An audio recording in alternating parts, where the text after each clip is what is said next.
Bonjour, je vais continuer la lecture d'Orpheline. Le 11 octobre. Se retrouvant à chaque pause, Pierre et Lynn reparlaient de leur nuit et de ce qu'ils allaient faire ce soir.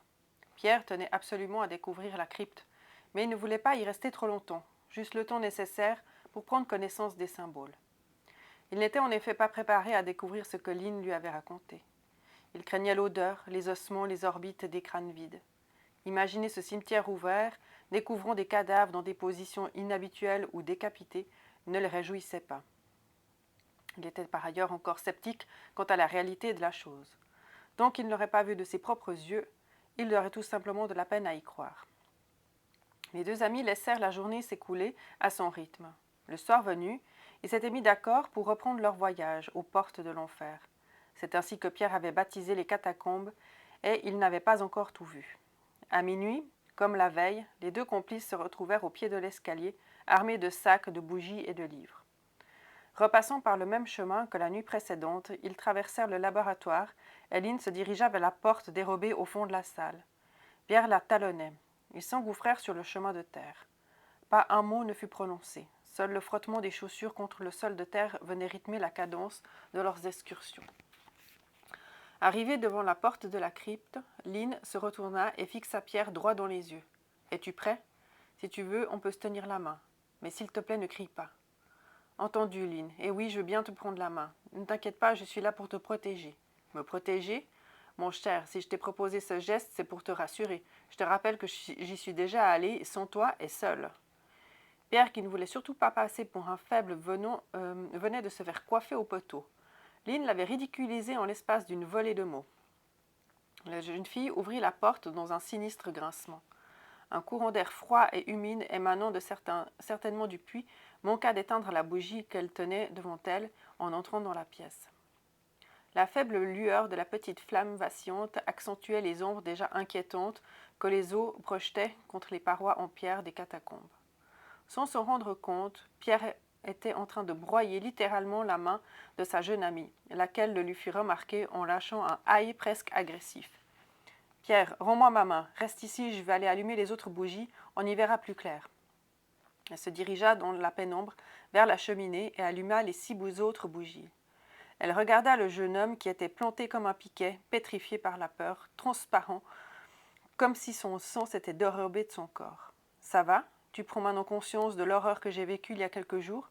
Tu comprends maintenant pourquoi je ne pouvais pas y retourner seule, que je ne pouvais pas rester sans rien faire et que je ne pouvais pas rester sans rien faire. » Pierre ne répondit pas.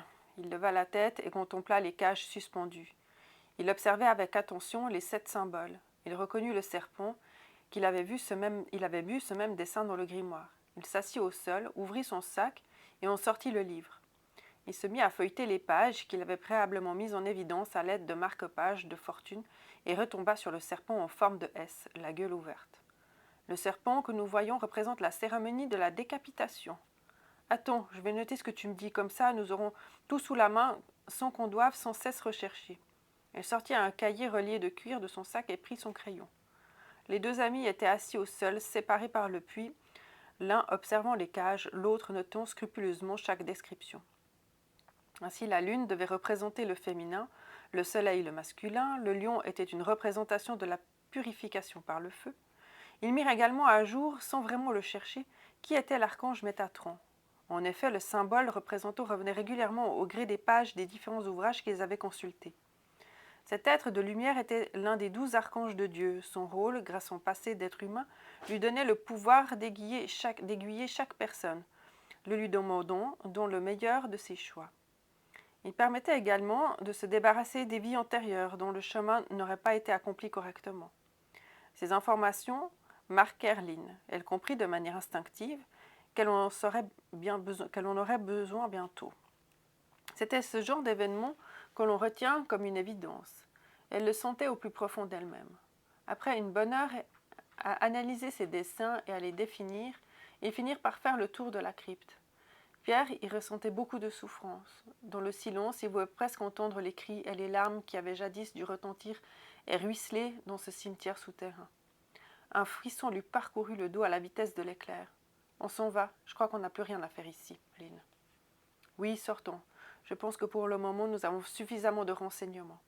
Il faut nous concentrer sur le message que relient tous ces dessins. Exténués, ils décidèrent d'en rester là pour ce soir. Lynn semblait accuser le coup de beaucoup mieux que Pierre, qui, lui, paraissait sonner comme s'il ne comprenait pas vraiment ce qu'il venait de vivre. L'ensemble de leur découverte avait fait comprendre à Lynn que plusieurs divinités anciennes, qui n'étaient pas liées directement au christianisme, avaient été invoquées pour plusieurs raisons. Le mélange de religion et de croyance la rendait perplexe.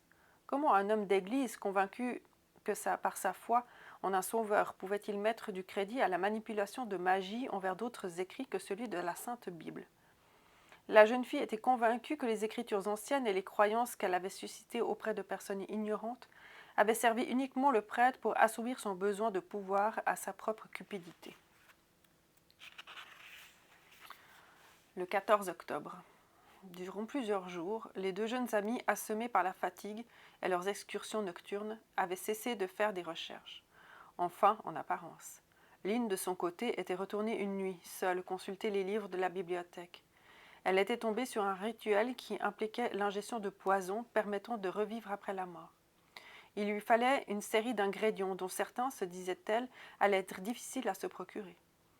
Elle avait ainsi décidé de continuer ses recherches afin de s'assurer qu'il n'existait pas un autre moyen ou une autre formule permettant de ressusciter, de conjurer le passé. Selon ce qu'elle avait lu, avec ce qu'elle prévoyait de faire, il ne fallait pas qu'elle perde de temps.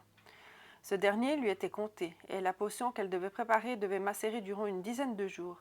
Si elle devait quitter l'orphelinat le 31 octobre, il ne lui restait que 14 jours pour trouver tous les ingrédients dont elle avait besoin pour préparer son voyage. 7 éléments nécessaires qu'elle devait prendre et mélanger dans un ordre précis. Il lui fallait plusieurs baies de sceau de Salomon, quelques gouttes d'huile de ricin, un œuf de vipère, de l'ergot de seigle, de l'alcool pur, des graines de châtaignier et 20 grammes d'or. Pour commencer, elle devait mettre la main sur la farine de seigle. Elle devait laisser dans un endroit humide afin que le champignon se forme. Ceci était la première étape, car pour que le champignon naisse, il lui fallait un certain nombre de jours. L'ergot de seigle devait mûrir environ 10 à 12 jours. Ensuite, les baies de sceau de Salomon devaient être réduites en purée et mélangées avec l'alcool, les graines de châtaignier et les gouttes d'huile de ricin. L'œuf de vipère devait quant à lui jouer le rôle de lion quand le poison de base serait fait. Et tout à la fin, l'or devait être ajouté. Lynn ignorait tout de la distillation de l'alcool, ainsi que de la manière dont les baies devaient être écrasées. Fallait-il les cuire, les peler Avant de commencer à paniquer sur le maigre temps qu'elle avait à sa disposition, elle se concentra et décida qu'elle pouvait déjà mettre en route tout ce qu'elle savait faire, à savoir piquer la farine de seigle à la cuisine, y mettre de l'eau et la placer dans la crypte près du puits. Fouiller les bocaux du laboratoire afin de connaître exactement les ingrédients qui éventuellement lui manqueraient. Par ailleurs, elle méconnaissait également les effets qu'auraient ces derniers produits et ce qui allait lui se passer quand elle les aurait avalés. Mais tout ceci lui était bien égal. Aucune peur ne l'habitait, aucun système d'alarme lui indiquant qu'elle faisait fausse route ne venait la perturber. Seule avec ses convictions, prenant pour argent comptant les écrits qu'elle découvrait, en ne mettant nul en cause leur véracité, la folie s'emparait d'elle de manière insidieuse, modifiant la perception même qu'elle avait de la valeur de la vie. À 2 heures du matin, l'adolescente, dictée par sa démence, se dirigea à la cuisine à la recherche de la farine de seigle. Elle ouvrit plusieurs placards, cherchant le sac de jute. Il ne devait pas être loin du sucre, songea-t-elle. Après quelques minutes, à fouiller à la lumière de sa bougie, elle finit par trouver la farine rangée tout au haut d'une étagère. Je vais m'arrêter là.